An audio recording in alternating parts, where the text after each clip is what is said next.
Magandang gabi uli sa inyo. Maayong gabi sa mga kababayan natin dyan sa Mindanao at sa Visayas. Kahit papaano, umalis na rin yung bagyong Odette. Magsisimula ulit tayo. Konting tiyaga lang, dahil pagsubok lang yan sa mga kaibigan nating Saudi Arabia, dyan sa may Saudi Arabia, sa Middle East. Assalamualaikum sa inyo lahat dyan. Sabah khair. And of course, no, itong programang ito ay maikli lamang po ito, mga 10 to 15 minutes. Kahit pa paano ay magkarinigan tayo, magbigay tayo ng, makabigay kami ng konting kuro-kuro patungkol sa mga iba't ibang issue na that will affect the Filipinos.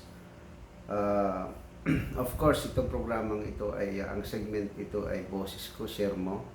And it's a program of the ISCO Ako Volunteers. May share namin.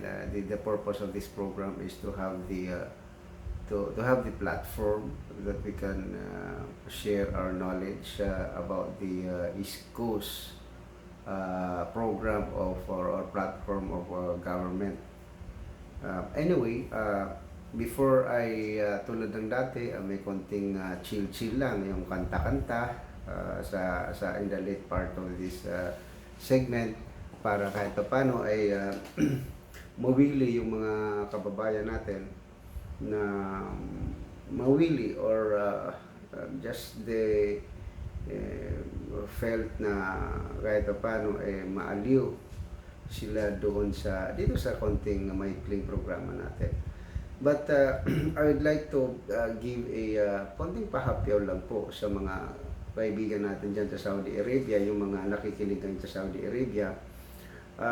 The latest, I think 2 weeks ago, or last week, 2 weeks ago yata, the chief of the Labor Department has warned 310 for a total ban deployment ng mga kababayan natin for Saudi Arabia. Before I make a comment on that issue, I would like to give you some data statistically with the Filipino presence in the Saudi Arabia. More or less yata mga 1 point something million overseas Filipino workers in Saudi Arabia, both skilled and domestic workers, no. So the reason out that the memorandum was issued to the Polo, both Riyadh, Jeddah yata, or Dammam and Dammam, is because of the unclaimed salaries and other benefits by the 11,000 workers, no. Halo-halo na yun, may skilled, may domestic workers, no. That will translate or equivalent to 5.1 billion pesos. So take note, pesos po yan. So kung titingnan natin yung data, sa more than 1 million yung Filipinos natin sa Saudi Arabia. Yung mga nakikinig sa Saudi Arabia, makaka-relate kayo dito. I think bago natin siguro, if we can do that total ban for the deployment, no, titingnan muna natin yung data ng mga workers natin doon. That's 1 point something, and ang 2020, in fact ang 2020 remittance nila, as according to Bangko Sentral, nasa 1.8 billion dollars. Take note that dollars yan, in Saudi Arabia alone. And they are top 3 of the remittance regions in the world. First yung United States, that will be 11 point something billions dollars. And second is Singapore, and the third is Saudi Arabia, 1.8 billion dollars. So kung isasakripisyo natin yung mga ganong amount, I mean the problem setting on the indoor workers, matagal na po yan nangyayari, no. So siguro naman we make a balance para kahit papaano matugunan po natin yung dumaraming unemployment sa ating bansa. On September alone is actually nasa 43 or 44 million ang workforce natin, no? Ang unemployed dyan is medyo tumaas, nasa 9.5%. That translate into 4.25 million unemployed, no? Yung nabawas sa employed natin last September 2021. So how much more kung idagdag mo yung 1.2 million workers, 1 million plus workers ng Saudi Arabia, medyo makadagdag problema pa natin doon sa unemployment rate natin. And pangalawa, yung remittance natin medyo apektado. Isipin nyo mga kababayan, yung remittance po natin is last 2020, no, based on the BSP records, is nasa umabot tayo ng 33 point something billion ang remittance ng mga overseas Filipino workers natin around the world. So, meaning to say, that's more than 1 trillion, no, yung remittance natin for 2020. And that contributes a lot to the gross national product ng Pilipinas. Ibig sabihin, ang gross national product ng Pilipinas, it's a measure to goods and services na nanggaling sa tao. Yung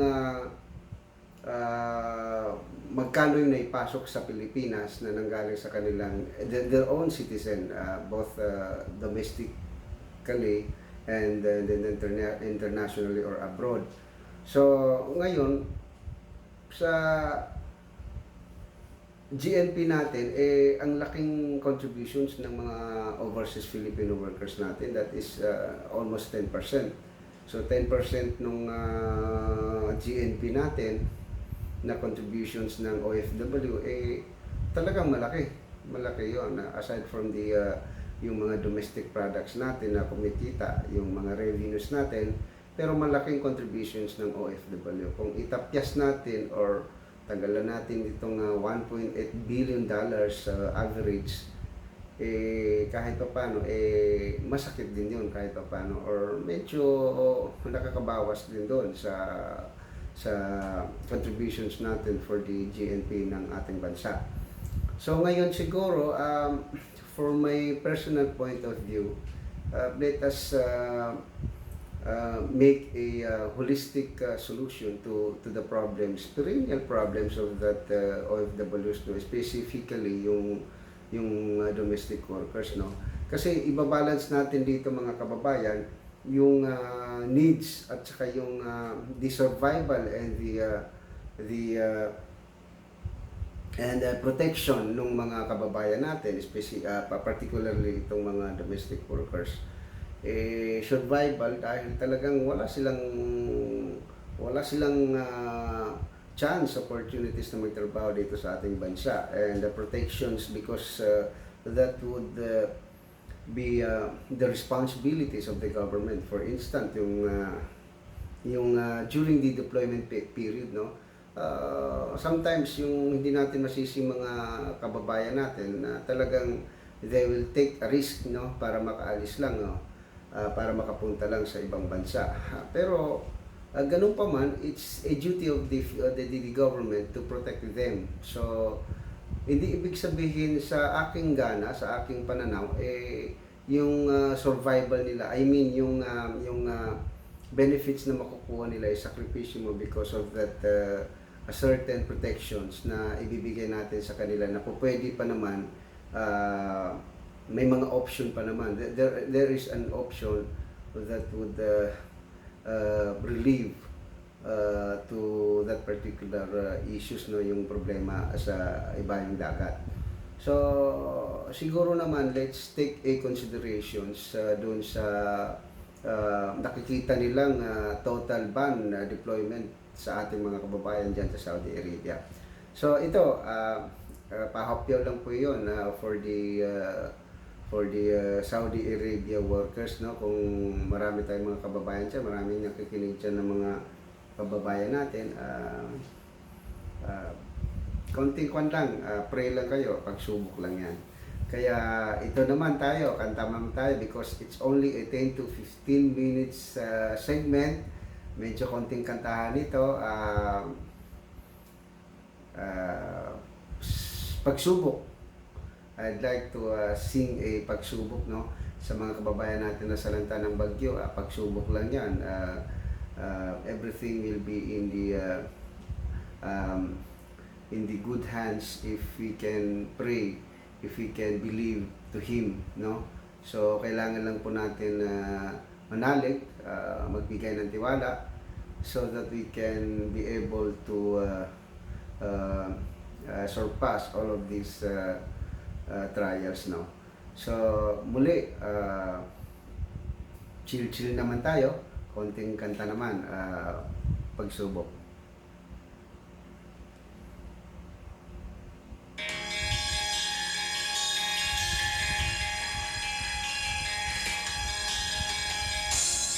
Isipin mo'y litong-lito sa mga panahong nais mong malimot. Bakit ba bumabalakid ang iyong mundong ginagalawan? Ang buhay ay sadyang ganyan, suliranin hindi mapigilan. Itanim mo lang yung pusong kaya mo yan. Pagkabigot, kalilangan, gumugulo sa isipan. Mga pagsubok lamang yan, huwag mong itigil ang laban mong isuko at iyong labanan. Isipin ikaw lamang ang madilim na kapalaran. Ika'y hindi tatalikuran ng ating amang siyang lumikha. Hindi lang ikaw ang nagdusa at hindi lang ikaw ang lumuluha. Pasakit mo'y may katapusan, kaya mo yan. Pagkabigot, alinlangan, gumugulo sa isipan. Mga pagsubok lamang yan, huwag mong isuko ang laban. At iyong labanan.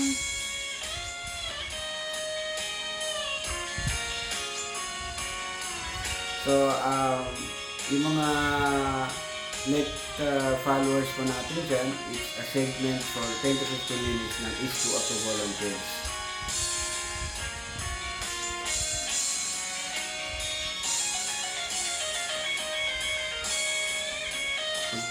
Tibay lang ng loob, konting pagsubok lang yan.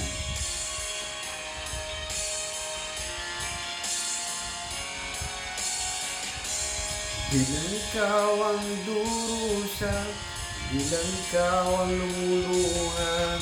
Pasakit mo'y may katapusan, kaya mo yan. Pagkabigot, alinlangan, gumugulo sa isipan. Mga pagsubok lamang yan, huwag mong itigil ang laban, huwag mong isuko at iyong labanan. Huwag mong isuko at iyong labanan. So mga kababayan, yun lamang po. Nasa 30 minutes na po tayo. Maraming salamat po and pagsubok lamang yan sa buhay. Lalagpasan natin yan. Ito po muli si Michael M. Magandang gabi po sa inyong lahat.